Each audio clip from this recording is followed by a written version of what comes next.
All right, welcome back to Athlete Mental Coaching. In today's video, we're going to be talking about why your child should be humble. And in my opinion, it does not matter what level your child is at currently. If they want to go play at a higher level, they have to be humble. And if they're not, all right, I'm going to show you something in this video, something that's pretty normal that happens to kids that aren't humble. And first, I'm going to start with a story here. So last Wednesday, this is a really proud moment for me. I got to go watch one of the kids that I've been working with for the past 4 years. She had her signing day, and she signed with the Division I school, and she had a scholarship.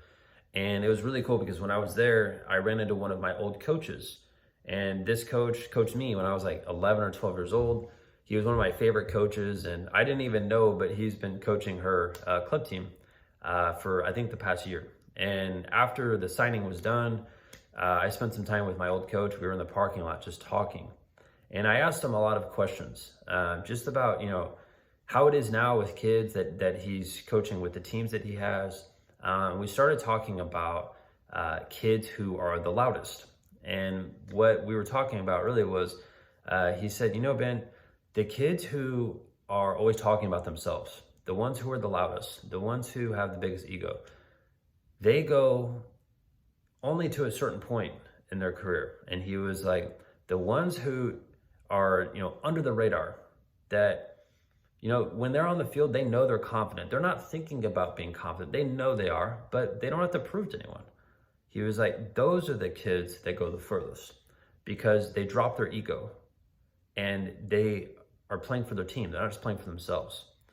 And I started thinking about what he was saying, and I started to think about, the kids that I've worked with over the past 10, 12 years. And I've noticed there's a trend. The kids who are the loudest about themselves, they only reach a certain point. Because when they get to a certain point, they play against someone who's better than them, then they shut up. And that humbles them. And the point of this video, though, is really to show you that, if your child wants to go far in whatever sport that they're in, sure, they need to be confident, right? That's key. Like, they have to have confidence. But I think there's a fine line between being really, really confident and having an inflated ego. And I see this all the time. I can go watch one game and I can see, from 20, 30 yards away, the body language of these types of players, these types of athletes. The ones who have inflated egos, when things don't go their way, they have terrible attitude. And normally if they have a terrible attitude, the coach is going to take them out of the game. And then if they have a terrible attitude, then that's going to kind of stem into their teammates. And no one on the team is going to like someone who behaves that way, right? And this is why, that type of attitude kills teams. You can see this also at the highest levels of sports, like pro sports. You can see it.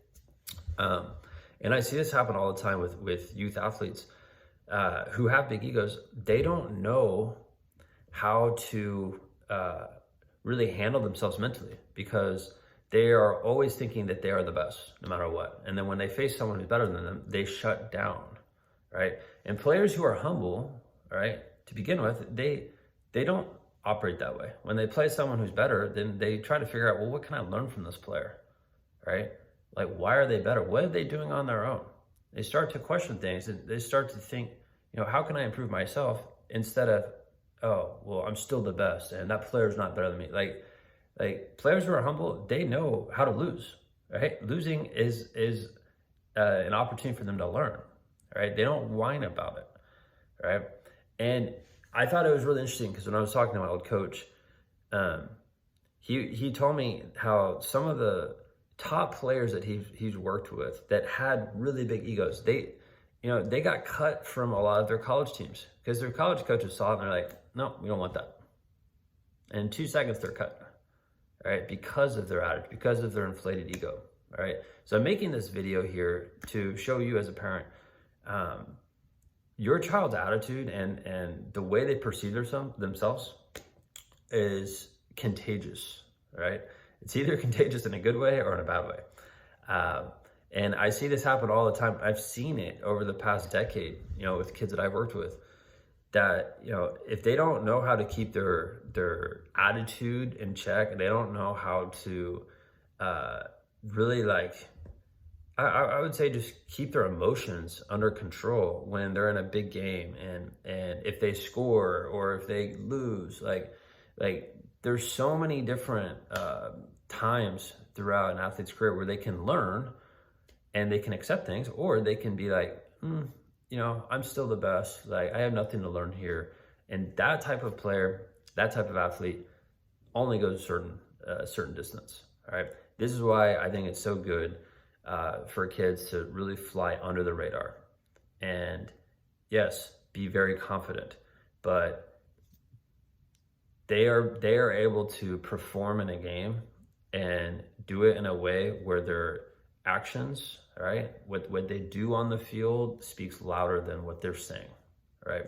And I'm a really big believer in that. And I've noticed that kids who operate that way go very far, because they know it's not all about them. And they know when they face someone who's better than them, they're going to learn and they're going to improve. And they like those types of situations. They're not assuming that they're the best every single time that they step out on the field. And, to me, that's a big difference. And I think those types of players who are really humble, ultimately, they're going to have a huge mental edge over someone who has an inflated ego. All right. That's it for today's video. I hope this helps. If you're a parent watching this and you want to connect with me, feel free to reach out to me personally. Shoot me a text at 210-960-5771. You'll see that in the description. You'll see my phone number there. You can set up a call with me anytime. That's it for today's video. Catch you later.